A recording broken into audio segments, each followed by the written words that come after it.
तो प्यारे बच्चों, इस वीडियो में डिस्कस करेंगे डीओई की तरफ से प्रोवाइड किए गए क्लास 9th के लिए मिशन मैथमेटिक्स असेसमेंट वर्कशीट को, जो कि चैप्टर 2 से है बहुपद यानी कि पॉलिनोमियल्स। ठीक है, दोनों मीडियम में डिस्कस करेंगे। इंपॉर्टेंट क्वेश्चन है आपके mid term plus annual exam के लिए।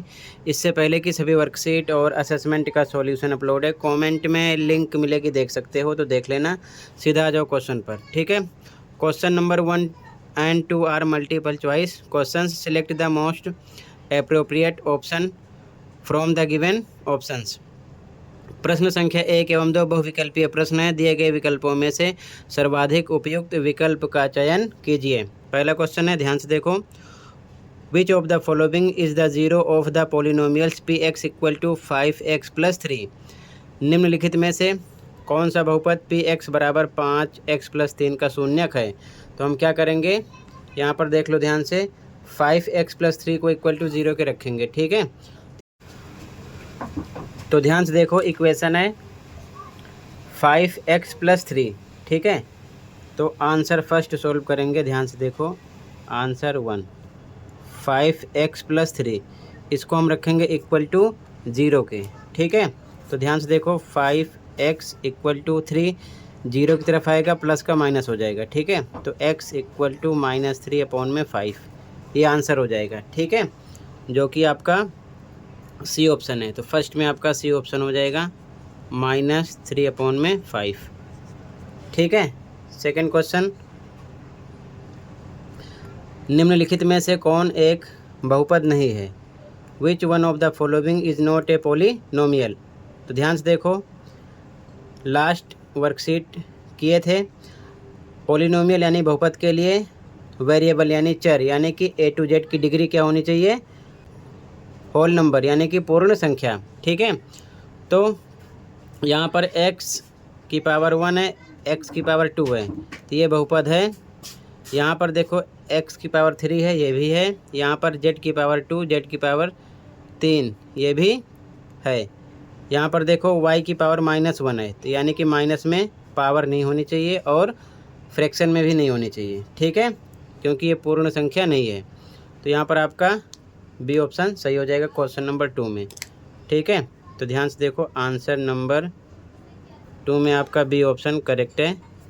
ठीक है, बी ऑप्शन करेक्ट होगा, y की पावर -1 प्लस 3y। ठीक है, ये आपका आंसर 2 हो गया। आगे देखो ध्यान से, अगला क्वेश्चन, क्वेश्चन नंबर 3। क्वेश्चन 3 है बच्चों, what is the degree of the polynomial y² - 7y plus 4y cube. बहुपद y² - 7y plus 4y cube की घात क्या है? तो घात के लिए यानी कि डिग्री के लिए हाईएस्ट पावर देखो किसकी? वेरिएबल की यानी कि चर की, यानी कि a to z की। यहाँ पर देखो y की पावर 2 है, यहाँ पर y की पावर 1 है, यहाँ पर y की पावर 3 है, तो हाईएस्ट है 3। ठीक है, तो आंसर 3 में आपका आंसर हो जाएगा। ध्यान से देखो,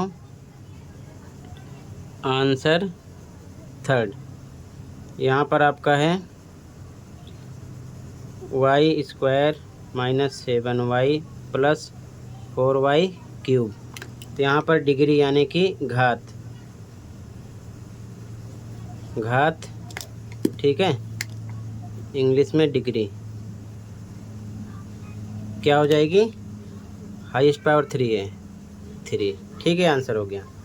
ठीक है, अगला देखो, क्वेश्चन 4 है, what is the coefficient of x² in 4x - 5x² plus 7। 4x - 5x² plus 7 में x² का गुणांक क्या है? ठीक है, तो ध्यान से देखो, आंसर 4x - 5x² प्लस 7 में x² का गुणांक। ठीक है, तो यहाँ पर हम लिखेंगे x² का गुणांक यानी कि इंग्लिश में कोफिशिएंट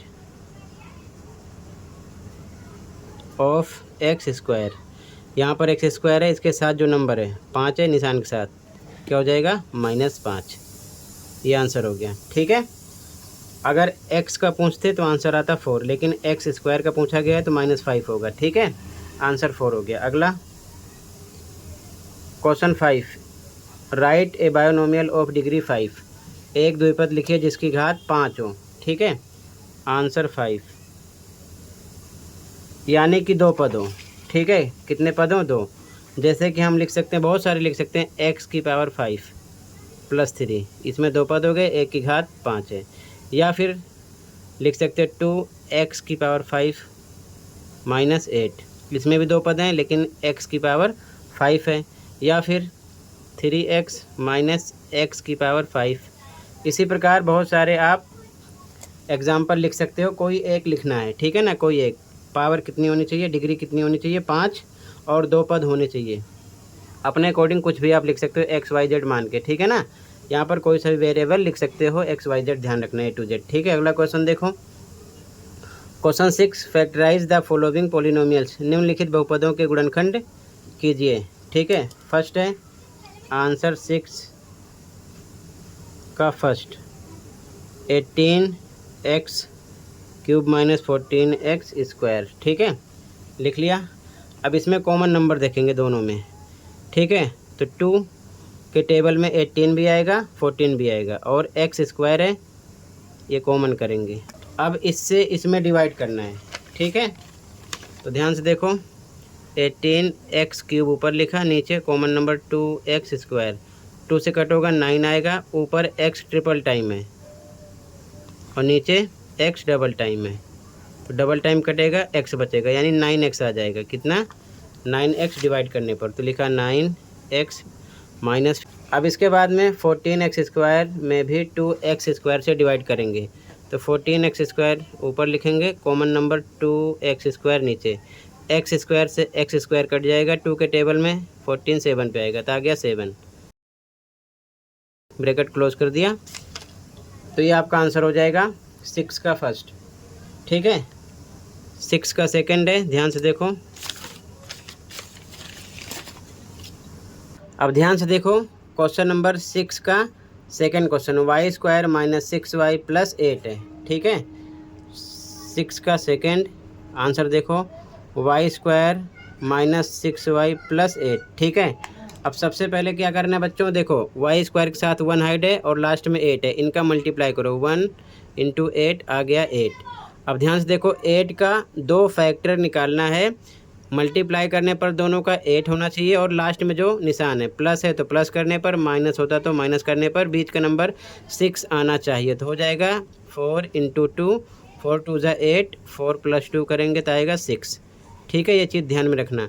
बाकी सब सेम लिखो, y² - 6 हटाएंगे, नंबर है हमारा 4 + 2, साथ में वेरिएबल जो भी है A to Z लिख देंगे, यहाँ पर y लिखेंगे, +8, लास्ट का नंबर सेम लिखो। ठीक है, अब आगे y² माइनस, ब्रेकेट तोड़ो, 4 का y से करोगे 4y, प्लस माइनस माइनस, 2 का y से करोगे 2y, लास्ट का नंबर सेम। अब यहाँ पर 2 2 का बनेगा पेयर, एक इसका बनेगा, एक इसका बनेगा, इसमें से कॉमन नंबर निकालना है, इसमें से हम निकालेंगे y दोनों में है। ठीक है, तो y निकालेंगे तो y² में y से डिवाइड करेंगे, इस प्रकार y² में y से डिवाइड करेंगे, y ऊपर डबल टाइम है, y × y, नीचे 1 टाइम है, कट होगा, y 1 टाइम बचेगा, y आ गया, फिर माइनस 4y में भी कॉमन नंबर से डिवाइड करेंगे, 4y अपॉन में y से y कट गया, 4 बचा। ठीक है, 4 एक ब्रैकेट में आ गया। अब यहाँ पर पहुँच गए, माइनस लगा देंगे, यहाँ कॉमन क्या करेंगे, y दोनों में नहीं है, यहाँ पर 2 कॉमन करेंगे। ठीक है, क्योंकि 2 से 2 कटेगा, 8 भी कटेगा, कटना चाहिए। ठीक है, तो 2y में 2 से डिवाइड करेंगे, 2y अपॉन में 2, 2 से 2 कट होगा, आ जाएगा y, आ गया y, फिर प्लस माइनस माइनस, फिर 8 में भी 2 से डिवाइड करेंगे, 8 अपॉन में 2 कितना आएगा 4, कितना आ गया 4। दोनों ब्रैकेट में सेम आना चाहिए, अन्यथा गलत होगा। ठीक है, तो यहाँ पर दोनों ब्रैकेट में सेम है, एक बार बाहर वाला एक में करो y -2, और एक बार सेम वाला लिखो y -4। ठीक है, ये हो जाएगा आंसर। ठीक है, तो इसी के साथ बच्चों ये असेसमेंट कंप्लीट है, कहीं पर कोई डाउट है बता सकते हो। ठीक है बच्चों, मिलते हैं अगली वीडियो में। Thank you for watching and take care. Okay.